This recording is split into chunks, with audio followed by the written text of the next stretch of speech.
চাঁপাইনবাবগঞ্জ সীমান্তে রাতভর পুশিনের চেষ্টা করেও ব্যর্থ বিএসএফ। নেত্রকোনার ভবানীপুর সীমান্তে অবিস্ফোরিত মর্টার শেল উদ্ধার। নওগাঁয় বাড়ছে সামাজিক অবক্ষয়, 6 মাসে 25 হত্যাকাণ্ড। খুলনায় মুদি দোকানদারকে কুপিয়ে জখম করল দুর্বৃত্তরা।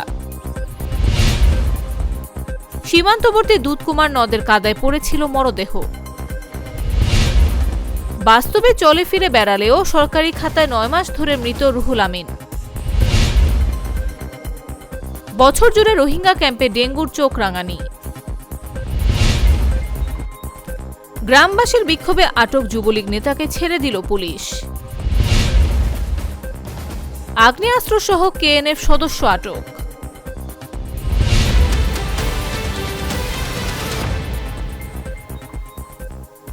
ইউরোপ, এশিয়া, আমেরিকা যেখানে যাই, বিশ্বের 145টি দেশে আজ ফ্রুটো পাই।